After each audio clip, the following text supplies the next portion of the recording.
primera de Samuel, capítulo 25. La lectura que se leía esta tarde, espero que hayan podido prestar atención a ella, porque todo el capítulo nos habla prácticamente de esta historia, que la hemos interrumpido en el versículo 12, pero vamos a leer unos versículos más. Primera de Samuel, capítulo 25. Fundamentalmente hay ahí 4 personajes de los cuales se habla. Samuel, el famoso profeta; David, el futuro rey de Israel, que en ese momento estaba con sus hombres en el desierto de Parán, al sur de Israel, entre Israel y la península del Sinaí. Se habla también de un matrimonio un tanto extraño.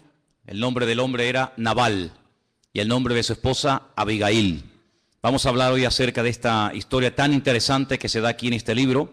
Y voy a arrancar a partir del versículo 13. Primera de Samuel 25, a partir del versículo 13. ¿Lo tienen, hermanos? Dice: entonces David dijo a sus hombres: cíñase cada uno su espada. Y se ciñó cada uno su espada, y también David se ciñó su espada. Y subieron tras David como 400 hombres y dejaron a 200 con el bagaje. Pero uno de los criados dio aviso a Abigail, mujer de Nabal, diciendo: he aquí, David envió mensajeros del desierto que saludasen a nuestro amo, y él los ha zaherido, los ha humillado, los ha tratado mal. Aquellos hombres han sido muy buenos con nosotros, nunca nos trataron mal, ni nos faltó nada en todo el tiempo que anduvimos con ellos cuando estábamos en el campo. Muro fueron para nosotros de día y de noche, todos los días que hemos estado con ellos apacentando las ovejas. Versículo 17. Ahora pues reflexiona y ve lo que has de hacer, porque el mal ya está resuelto contra nuestro amo y contra toda su casa, pues él es un hombre tan perverso que no hay quien pueda hablarle.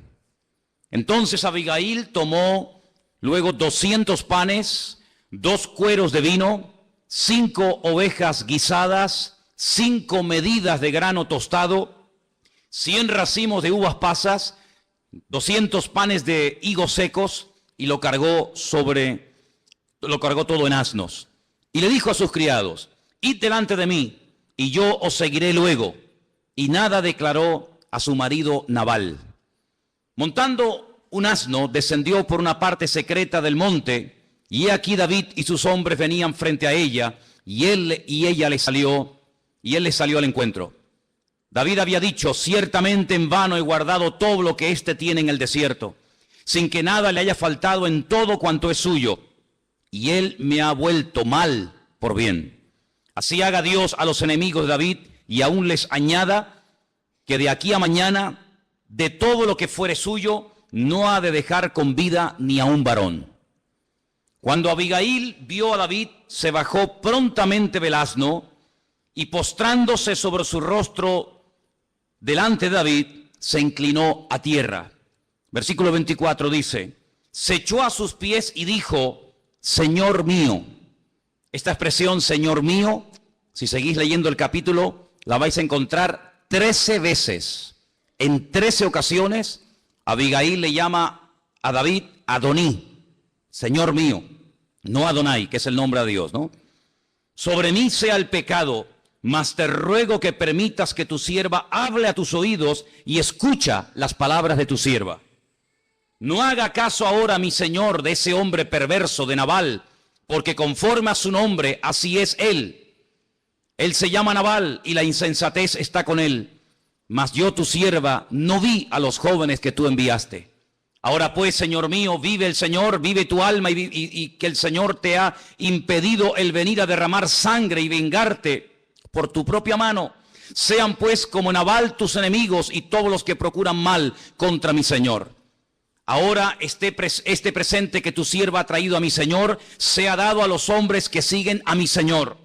Y yo te ruego que perdones a tu sierva esta ofensa, pues el Señor de cierto hará casa estable a mi Señor, por cuanto mi Señor pelea las batallas del Señor, y mal no se ha hallado en ti en todos tus días. Si seguís leyendo la historia, que es por cierto muy interesante, vais a ver que las palabras de Abigail tuvieron tanto poder que pararon la ira de David y de sus 400 soldados. Pero antes de seguir con la historia, vamos a orar un momentito. Cierra tus ojos ahí donde estás y vamos a prestar atención a esta historia tan interesante,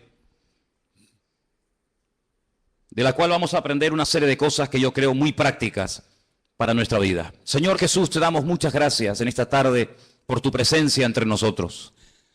Te damos gracias porque tu palabra siempre habla, tu palabra es maravillosa, tu palabra es viva, es poderosa, Señor. Y queremos que en esta tarde esta palabra sea de bendición para todos los que la van a escuchar. Te pedimos, Dios mío, que tu palabra pueda traer ese aliento, esa fortaleza, ese ánimo que necesitamos para seguir adelante contigo cada día. Bendice, Señor, a todos los que estamos aquí delante de tu presencia, escuchando tu palabra. Abre nuestros oídos, quita todo obstáculo, todo impedimento, y que podamos verdaderamente disfrutar de este tiempo de estudio de tu palabra en esta tarde. En el bendito nombre de Jesús. Amén y amén. El capítulo 25 de Primera de Samuel empieza dándonos una información y tiene que ver con la muerte de un gran hombre de Dios. Dice, murió Samuel y se juntó todo Israel, lo lloraron, lo sepultaron en Ramá, y entonces es cuando David dice, mi tiempo aquí se ha terminado, me levanto y me voy a otro lugar, al desierto de Parán. Samuel fue un referente para el pueblo de Israel durante 40 años. Fue un hombre de Dios tremendo, ejerció una influencia muy buena en todo el pueblo de Israel. Es un hombre que advirtió al pueblo en más de una ocasión acerca de la barbaridad, acerca del peligro de nombrar a un rey, de dejar al Dios vivo y verdadero, el rey que ellos tenían, por un rey de carne y hueso, tratando de imitar, tratando de parecerse a las naciones que le rodeaban. Samuel fue un buen hombre. Lamentablemente sus hijos no siguieron su ejemplo. La gran tragedia con la muerte de Samuel es que se crea un vacío, porque no hay un liderazgo después de él. Después de Samuel, hasta los tiempos del profeta Natán, quedó ahí un vacío. El rey Saúl estaba despreciado por el Señor, Dios lo había desechado, era un hombre que le había dado las espaldas a Dios. David todavía era un proyecto, sabían todo el pueblo que iba a ser algún día rey, pero todavía no lo era. Por lo tanto, la situación política y sobre todo la situación espiritual del país era muy triste. No había una persona espiritual a la cual ir y hacerle preguntas o consultar palabra del Señor. No había un punto de referencia espiritual al cual la gente pudiera dirigirse o inspirarse o animarse para tratar de obedecer al Señor. Por lo tanto, la muerte de Samuel fue realmente una tristeza y un dolor y una tragedia para el pueblo de Israel. Pero dejando este dato que nos da el primer versículo, vamos a meternos en la historia que el capítulo 25 de Primera de Samuel nos cuenta. Aquí aparece un matrimonio, yo diría un matrimonio raro. Un matrimonio extraño. No podemos decir que tal era para cual, en este caso todo lo contrario. Me he preguntado muchas veces, ¿qué hacía esta mujer con este hombre? Vamos a ver las diferencias entre uno y otro. Cuando uno ve un matrimonio, cuando uno ve una familia integrada, los hijos, el padre, la madre, sirviendo al Señor, adorando, honrando al Señor, es una bendición. Pero lamentablemente a veces hay matrimonios en los que o él es muy espiritual y ella, permítame la expresión, pasa de todo, o ella tiene un interés tremendo por las cosas del Señor y él es como un bulto al lado de ella que prácticamente está por estar. Este era el caso de este matrimonio. Fíjate que el nombre de este hombre es un nombre que realmente es increíble. Dice que se llamaba Nabal. Hay dos salmos en la Biblia que son exactamente iguales, el Salmo 14 y el Salmo 53, exactamente iguales. Y los dos empiezan con la siguiente expresión: dice el necio en su corazón, Dios no existe. La palabra necio, idiota, estúpido, es la palabra Nabal. Así es como se dice esas expresiones, con la palabra Nabal. Pero no solamente Nabal habla de una persona tonta, de una persona idiota, de una persona necia, sino que nos describe más bien la indiferencia, la apatía, incluso a veces hasta la arrogancia en la persona que recibe ese título. Porque no cabe la menor duda de que hay que ser muy arrogante y muy soberbio y muy torpe al mismo tiempo para declarar abiertamente que Dios no existe. Y este era el gran problema de este hombre. Un hombre que todo lo que la Biblia nos dice de él es que tenía cosas, tenía. Pero sin embargo, las características de su mujer, de Abigail, cuyo nombre significa Dios es mi gozo, Dios es mi regocijo, son completamente diferentes. Quiero que volvamos a leer en el versículo 3. Aquel varón se llamaba Nabal, tonto, insensato, idiota, también significa. Su mujer Abigail, Dios es mi gozo. Era aquella mujer, no dice tenía, dice que era. ¿Cuántas veces yo he dicho que en la vida es más importante ser que tener? Hay un refrán que dice, eres tan pobre, que lo único que tienes es dinero. Eso es lo que tenía Nabal. Dice que tenía 3,000 ovejas, dice que tenía 1,000 cabras, pero dice que era un hombre rudo, dice que era un hombre de malas obras, y dice que era del linaje de Caleb. Es curioso porque el nombre Caleb, y sabéis que hay un personaje muy bueno en la Biblia, que se llama Caleb, tiene una doble traducción, porque Caleb significa todo corazón, pero también significa perro, porque al perro en hebreo se le llama todo corazón, Caleb. ¿Por qué dice la Escritura que era de la familia, de la descendencia de Caleb? Porque indirectamente nos está hablando acerca de cómo era su carácter. Era un perro como persona, una persona avara, una persona que dice que tenía, versículo 2, 3,000 ovejas y 1,000 cabras, pero en el texto original no dice tenía, sino dice veló, y veló significa para él. Es decir, que la Biblia nos está describiendo que era una persona avara, una persona que a pesar de que tenía tanto y que podía ser feliz en la vida y al mismo tiempo alegrar también a los demás, todo cuanto tenía lo quería solamente para él. Era una persona con el puño, con la mano cerrada. Le pasa lo que le pasó a aquel niño que una vez su abuela le dijo no metas la mano en el jarrón, y desobedeciendo a su abuela el niño metió la mano en el jarrón y vio que en el fondo había una moneda y la cogió. Y empezó a gritar, porque no podía sacar la mano. Y empezó a gritar, y se asustó. Y la abuela vino y le dijo, cuando abras la mano y sueltes la moneda, podrás sacar el brazo. Hay muchas personas que van por la vida con el puño cerrado. Son capaces de expresar una emoción, un sentimiento. ¿Cuántas veces hemos hablado con jóvenes? Y una de las espinas que tienen clavada en su corazón es que nunca su padre se le acercó para decirle un te quiero o para darles un beso. Y es algo que les ha marcado de por vida, aunque a algunos les resulte increíble aceptar eso. Pero Nabal era una persona que no se merecía la mujer que tenía. La pregunta es, ¿cómo fue capaz una mujer tan sabia, tan hermosa, por dentro y por fuera, tan inteligente, y ahora hablaremos de eso, de casarse con semejante personaje? La mayoría de los comentaristas dicen que lo más probable no es que ella escogió casarse con él. Los matrimonios se amañaban desde que eran prácticamente niños. Y seguramente los padres de Abigail querían que se casara con un hombre rico, con una persona con buenas posesiones, independientemente si era o no era espiritual. Independientemente si era una buena o mala persona, lo importante era que su hija se casara con un hombre rico, que le diera una buena vida, una buena casa, buenas ropas, buenas cosas. Sin embargo, no se dieron cuenta de que metieron a su hija en la boca del lobo. Seguramente ella no escogió casarse con ese hombre, pero las circunstancias de la vida así fueron. Dice la Biblia en el versículo 3 que esta mujer era de buen entendimiento, Tobá Segel. Y esa palabra entendimiento, Segel, fíjate cómo se puede traducir. Lógicamente por entendimiento, discernimiento, prudencia, capacidad de entender, inteligencia, comprensiva. Era increíble, hermanos. Espiritualmente hablando, ella le daba 20,000 vueltas a este hombre. De él se habla de lo que tenía, de ella se habla de lo que era. Y cada uno en la vida, tarde o temprano, tendrá que tomar una decisión. ¿Quiero ser o quiero tener?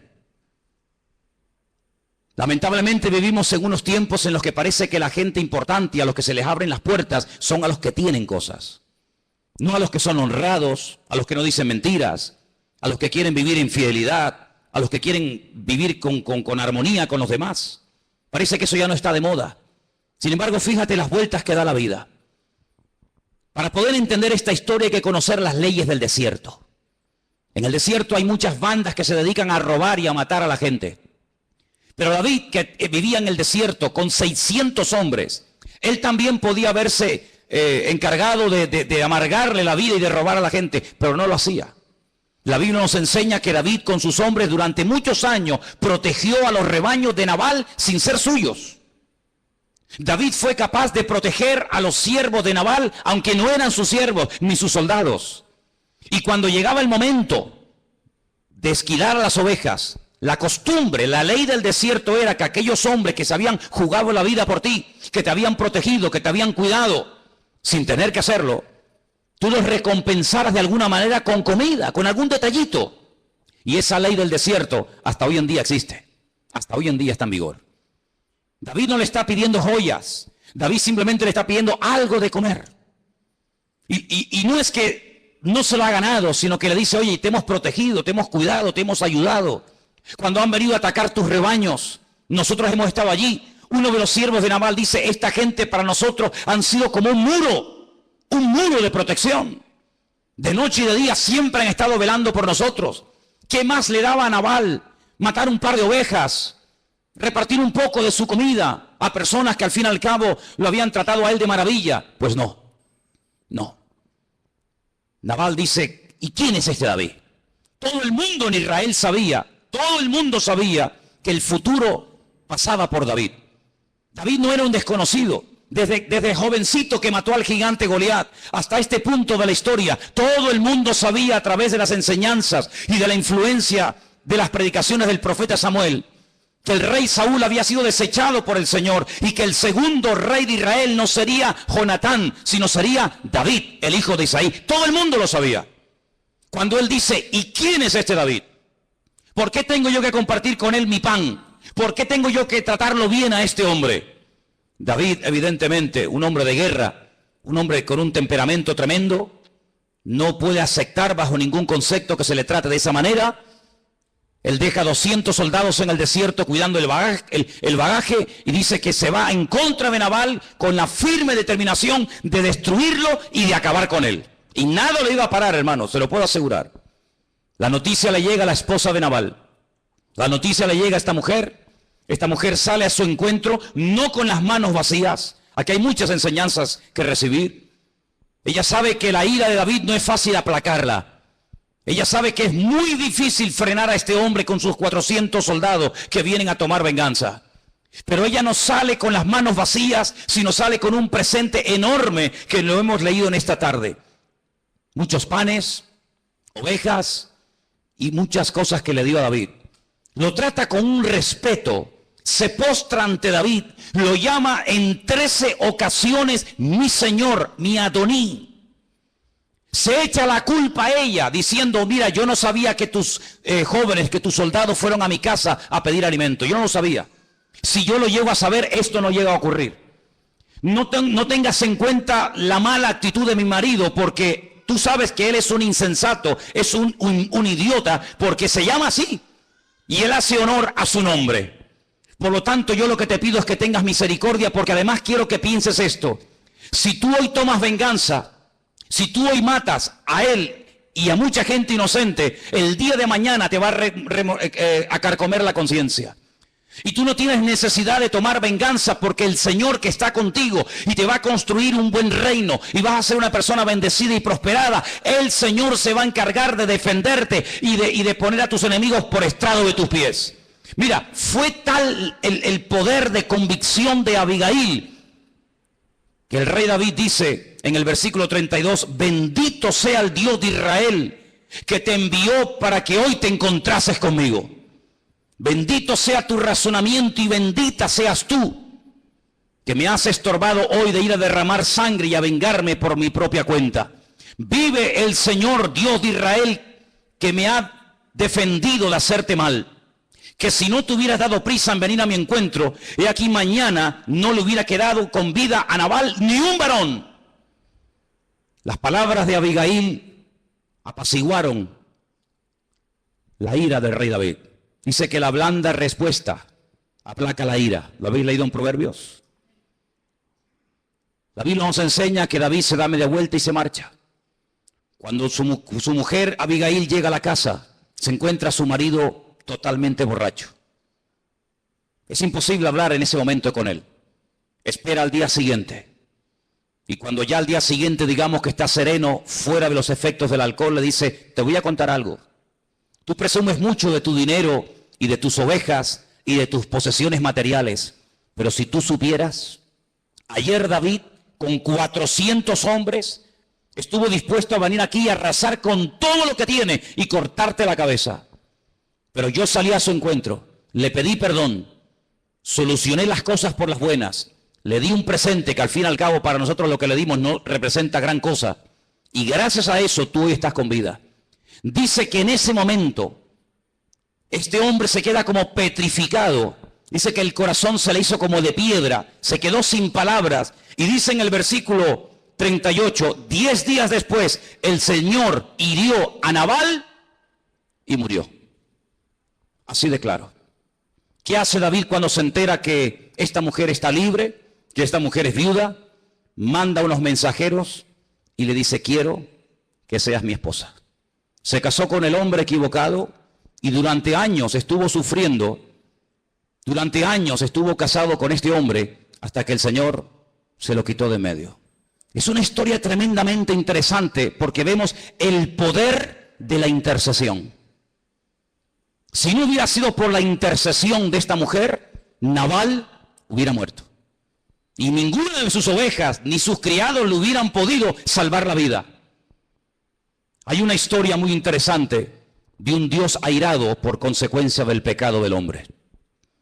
Un Dios de amor que creó un mundo perfecto y maravilloso para que el hombre disfrutara de él, para que el hombre no tuviera problemas de ningún tipo.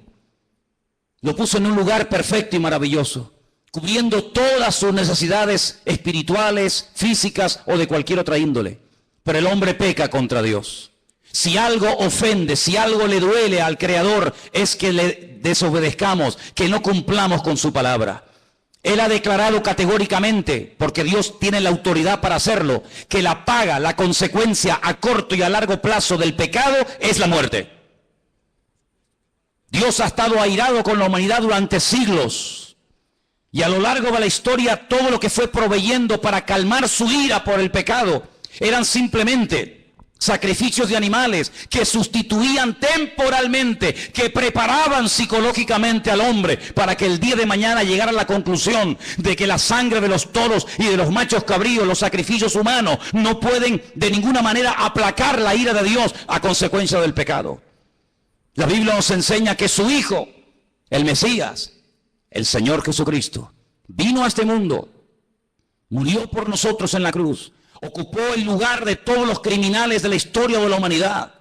Libre y voluntariamente decidió morir por todos los adúlteros, fornicarios, mentirosos, terroristas, secuestradores, violadores. Él ocupó el lugar de todos y cada uno de los seres humanos que existieron antes que él, durante su existencia y después de él, los que aún no habían nacido.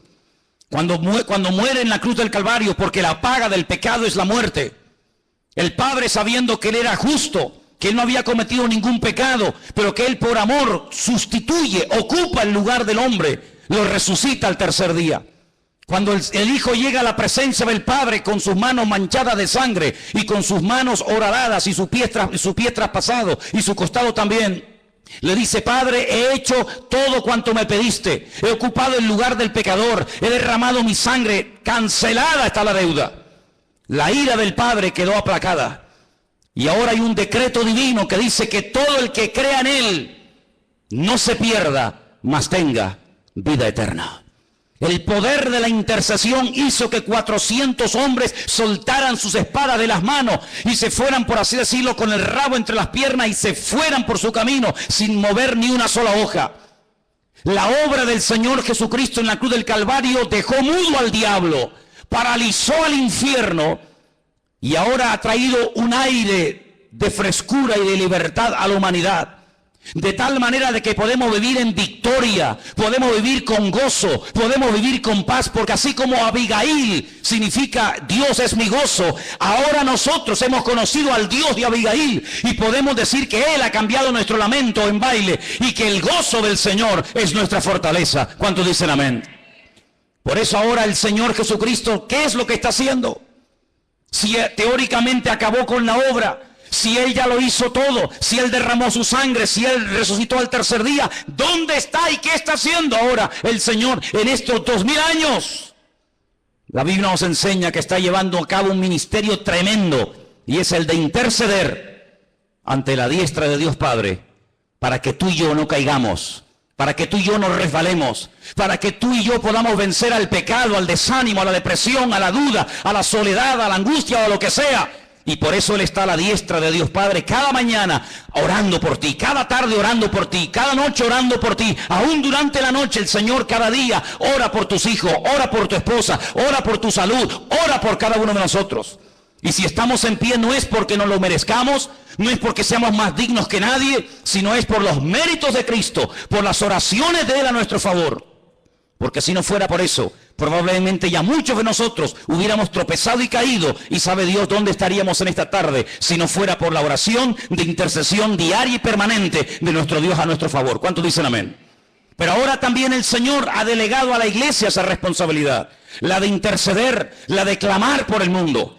Porque vemos a una mujer orando por su marido, vemos a una mujer intercediendo, suplicando piedad y misericordia por su marido, pero también vemos el ejemplo de Moisés, que dice la Biblia que en lo alto del monte Sinaí, Dios le informa, Dios le dice que el pueblo se ha corrompido. Tu pueblo se ha corrompido, han construido un becerro de oro y lo están adorando. Y ellos saben que no fue un becerro de oro el que humilló a Faraón en Egipto. Ellos saben que el mar rojo no lo abrió un becerro de oro. Ellos saben que el Dios todopoderoso, el Dios de Abraham, el Dios de Isaac y el Dios de Jacob, fue el que los sacó con mano poderosa de Egipto y os ha traído hasta aquí. Y el Señor le dice a Moisés, déjame destruirlos. Es increíble, déjame destruirlos. Pero Señor, y cuando los egipcios se enteren de lo que has hecho, van a decir, Dios no pudo con esta gente. Los saca de la esclavitud, los trae al desierto y fueron tan rebeldes, tan desobedientes, que Dios no pudo pastorearlos. ¿Qué va a pensar el mundo de ti? ¿Qué prestigio va a tener tu nombre? ¿Qué reconocimiento va a tener tu persona? Y además, si los destruyes, ¿dónde queda tu pueblo? Y el Señor le da un cheque en blanco a Moisés y le dice, te propongo algo, Moisés. Si los destruye a todos ahora mismo, a la tribu de Zabulón, Neftalí, Sacar, Leví, todos, levantaré otro pueblo a través de ti. ¿Qué te parece? Moisés le dijo, no, Señor, no hagas eso. Quítame a mí la vida, pero no al pueblo. Ráeme, quítame del libro de la vida. Prefiero condenarme yo por la eternidad, sabiendo lo que eso significa, a que tú borres y destruyas a tu pueblo Israel. El Señor le dice, está bien, está bien. Es como si, permítame la expresión, como si Moisés convenció a Dios. Y Dios dijo, está bien, pero a partir de hoy ya no les voy a acompañar en este viaje. A partir de hoy me habéis hartado y me habéis cansado tanto que enviaré a un ángel para que ese ángel los guíe, para que ese ángel los pastoree, pero yo no iré más con vosotros. Y Moisés dijo, de eso nada, Señor. Si tú no vas conmigo, yo de aquí no me muevo. Porque yo no salí de Egipto y yo no me la he jugado para seguir a un ángel. Yo me la he jugado y creo en ti, por eso yo quiero que tú vengas. Y si tú no vienes, yo de aquí no me muevo. Es increíble cómo Moisés ora al Señor y le dice, y ahora quiero ver tu gloria. Y el Señor le muestra parte de su gloria en aquel lugar. ¿Os dais cuenta, hermanos? Cómo la oración no es algo abstracto, que perdemos el tiempo hablando y soltando palabras que no sabemos a dónde van. No, la oración es tremendamente poderosa. Por eso no me cansaré hasta el último día de decirle, iglesia, tenemos que orar más, que somos muy vagos a la hora de oración. ¿Cuántas veces me habéis oído suplicar en un púlpito, venid a orar? Y no venís. Y criticamos al pueblo de Israel, es que eran testarudos, es que eran gente de dura cerviz, ¿sí? Yo no sé cómo eran, porque yo no estuve allí, yo lo que sé es por lo que he leído, pero yo sí sé cómo somos nosotros. Yo no sé cómo eran las tribus de Israel en el desierto, yo no sé cómo hablaban, cómo se comportaban, más que por lo que he leído, pero sí os puedo decir, amados hermanos, que en los tiempos en los que estamos viviendo, como nunca antes, la iglesia tiene que levantarse en pie de guerra y orar. Y quiero decirte algo más. El Señor le dijo al profeta Ezequiel, si yo hubiera encontrado a un hombre en las calles de Jerusalén que hiciera vallado, es decir, que se pusiera entre los vivos y los muertos, entre los rebeldes y los que verdaderamente aman al Señor, el cautiverio en Babilonia nunca se hubiera producido. No hubiera habido exterminio de viudas y de jóvenes en las calles de Jerusalén. Pero yo salí buscando por las calles de Jerusalén a un hombre que orara, a un hombre que hiciera justicia, a un hombre que marcara una diferencia, y no lo encontré. Y por eso os tengo que sacar de aquí y que mi tierra repose durante 70 años. ¿Podrá Dios encontrar hoy aquí? ¿Podrá Dios encontrar hoy en día en la humanidad a un joven, a una chica, a un chico, a un hombre, a una mujer, a una familia que esté marcando una diferencia? Pregunto, ¿te interesa marcar una diferencia? Porque a lo mejor es que ni te interesa. ¿Le interesa a alguien aquí ser un joven diferente? ¿Te interesa a ti, hermano y hermana que me estás escuchando, marcar una diferencia y no ser un Nabal, sino ser una Abigail? En uno de los comentarios que leí estos días, leí algo tremendo. No es mío, solamente soy el eco de lo que leí. Dice, en el mundo sobran Nabales, pero faltan Abigailes. Sobran necios. Sobran personas que solamente bla, bla, bla, bla, bla, hablan, pero no hacen nada. Pero Abigail fue una mujer que se la jugó. Se puso entre David y el campamento de su marido y le dijo, yo soy la culpable de lo que está pasando allí. Así que si tienes que tomarla conmigo y tienes que comenzar a matar, primero empieza por mí. David no fue capaz. David se detuvo y la bendijo. Le dijo, bendita seas tú, bendita tu casa y que el Señor esté contigo. El Señor tomó cartas en el asunto. Si hay alguien aquí que tiene, entre comillas, un enemigo, tenemos a un Dios que nunca pierde ningún juicio, ninguna causa. Deja todo en las manos del Señor. Mía es la venganza, yo pagaré, dice el Señor. Es que usted no sabe, hermano, lo que me hizo aquella mujer en mi matrimonio. Es que no sabe lo que aquel hombre le hizo a mi hijo. Ni me interesa. Ni lo sé, ni me interesa. Pero sí quiero que sepas algo. Que cuando alguien se levanta contra ti, no es contra ti contra el que se levantan, sino es contra tu Dios. Y hay de aquel que se levante contra nuestro Dios. ¿Cuántos dicen amén? Proverbios capítulo 26. Leía hoy este texto buenísimo, porque dicho sea de paso, el libro de Proverbios habla muchísimo de los nabales, de los necios. Está lleno de versículos que habla del necio, pero yo he encontrado uno que me pareció muy bueno. Proverbios 26, 4 y 5. Dice así. Ponlo en práctica, porque los proverbios son para ponerlos en práctica. Nunca respondas al necio de acuerdo con su necedad, para que no seas tú también como él. ¿Te gusta? Buenísimo, ¿eh?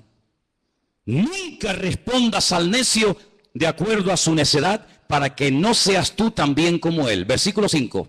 Respóndele al necio como merece su necedad, para que no se estime sabio en su propia opinión. Como el que se corta los pies y bebe su daño, así es el que envía recado por mano de un necio. No pierdas el tiempo con necios ni con necedades. Arrímate a personas que verdaderamente te puedan dar algo espiritual, que te aporten algo a tu crecimiento y a tu desarrollo como persona y como cristiano, como mujer cristiana. David, cuando se entera que Nabal muere, la manda a llamar y se casa con ella. ¿Qué le podía ofrecer David en ese momento? Digo en ese momento, no en el futuro. En ese momento, ¿qué le podía ofrecer David a Abigail? Nada. ¿Dónde vivía David? En el desierto. Hoy aquí, mañana por allá. ¿Huyendo de quién? De Saúl. Si leéis el capítulo siguiente, el 26 de Primera de Samuel, dice que con 3,000 soldados Saúl quería matar a David y él tenía 600. David era un fugitivo. No tenía casa propia, no tenía cama. Hoy dormía en un lugar, mañana dormía en otro. Pero Abigail fue capaz de renunciar a todas las riquezas que dejaba en la casa de Nabal, porque la verdadera bendición y riqueza era estar con David, y no en una casa llena de provisiones, como era la casa de Nabal, pero sin la bendición de Dios. ¿No dice Proverbios eso? Más vale bocado seco y en paz que casa llena de contiendas y perturbación donde no está la bendición de Dios.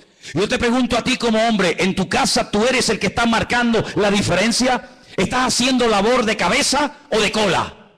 ¿Qué eres como hombre en tu casa? ¿Eres un hombre o eres un mequetrefe? ¿Eres un hombre que transmite espiritualidad ¿Eres un hombre que tira del carro o tienen que tirar de ti? Hermana, en tu casa, ¿quién lleva las riendas espirituales, tú o tu marido? ¿Hay orden en tu casa? ¿Hay verdaderamente bendición de Dios? No es la voluntad de Dios que uno esté aquí arriba y otro esté aquí abajo. Tiene que haber un equilibrio, hermanos. Tiene que haber un crecimiento equitativo entre uno y el otro. No puede ser que ella siempre esté tirando, venga, vamos al culto, venga, anímate, venga, vamos a la iglesia, venga, vamos a encontrar aparcamiento, no pasa nada, que hace calor, venga, no te preocupes, o al revés, venga, anímate, mujer, que no sé qué. No, hermanos, eso al principio está bien, pero después de un tiempo, hermanos, los dos tienen que ser un equipo. Y tenéis que orar para que haya espiritualidad en vuestra casa. Me imagino que como mujer tiene que cansar muchísimo tirar del carro de un naval. Y me imagino que tiene que cansar tarde o temprano para un hombre estar todo el día tirando de los hijos o tirando del hogar. Pero Dios quiere en esta tarde a todos y a cada uno de nosotros darnos fuerzas para que tanto nuestros hijos como los maridos y como las esposas seamos gente verdaderamente espiritual, que amen y sirvan al Señor con toda su alma y con todo su corazón. ¿Cuántos dicen amén? Si tu marido no es espiritualmente lo que te gustaría tener, ora, intercede delante del Señor. A veces oramos para que Dios haga milagros y el primer milagro que tiene que hacer es el que está sentado a tu lado, o viceversa. Pero tenemos un Dios todopoderoso que puede hacer maravillas y que puede sorprendernos. Pídanle, chicas solteras, a Dios un hombre espiritual. Muchas buscan al alto, rubio, rico, de ojos azules, pero por dentro es un idiota y un imbécil. Más vale uno chiquitito, gordito, calvito, pero lleno del amor de Dios, que casarte con un gigantón que no vale 2 pesetas. O mejor sola que acompañada. No te dejes seducir, no te dejes deslumbrar por lo que tiene, sino por lo que es. Quiero terminar diciéndote algo. Una chica estaba una vez en un culto y había un chico que le gustaba, pero claro, no se atrevía a decirle nada. Y el chico, hay un momento en el culto, en la reunión, que se levanta y se va al baño. Y ella, mirando para todas partes, se da cuenta de que él ha dejado la Biblia en el banco. Ella abre la Biblia de él y va página, por Proverbios, por los Salmos, por Mateo, por Ezequiel, por el Apocalipsis, por San Juan. Y se da cuenta de que toda la Biblia la tiene subrayada y bien marcada y llena de anotaciones. Y ella dijo en su corazón: una persona que lee tanto la Biblia y que la estudia tanto, no puede ser un idiota. Tiene que ser un hombre de Dios. Y con el paso del tiempo, pues llegó a casarse con ese hombre. Y hoy en día esas 2 personas están en el ministerio sirviendo al Señor. ¿Qué te parece? Amados hermanos, las posesiones materiales no se las pudo llevar Nabal con él. Las posesiones materiales son para que seamos generosos, para la extensión del reino de Dios. Sí, para hacernos la vida más cómoda y más fácil, pero no te olvides que son bienes pasajeros. Y a veces lo que consideramos de tanto valor para nosotros, para Dios no tiene ninguno, o viceversa. Se encontró una vez una moneda de 50 céntimos con un billete de 100 euros y le dijo: ¡Hey! ¿Qué tal? ¿Cómo vas? Y el de 100 euros le dijo: yo, de casino en casino, me va la vida de maravilla. Vivo en casas a todo lujo, no me falta absolutamente de nada. Y a ti, monedita de 50 céntimos, ¿qué tal te va la vida? Dice: yo, de iglesia en iglesia, domingo tras domingo, saltando de congregación en congregación. Vamos mañana al supermercado con 50 euros y no llegan a nada, ¿sí o no? 50 euros, hermano, hasta, vamos a decir, hasta con 100 euros se va hoy en día del supermercado a hacer una compra, y ¿verdad que se queda tan corto el dinero? Qué pequeños son billetes de 100 euros cuando queremos hacer la compra del mes, y qué grande es un billete de 50 o de 100 euros cuando venimos a la iglesia. En un lugar es tan pequeño y en otro lugar es tan grande, ¿no?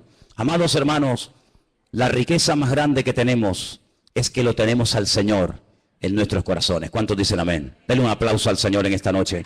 Aleluya. Gracias, mi Dios. Gracias, Señor Jesús. Te alabamos, Señor. Cierra tus ojos ahí donde estás, hermano.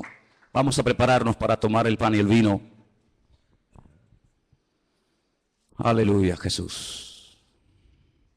Como hemos dicho en otras ocasiones, sí, es verdad, con dinero se pueden hacer tantas cosas, sí.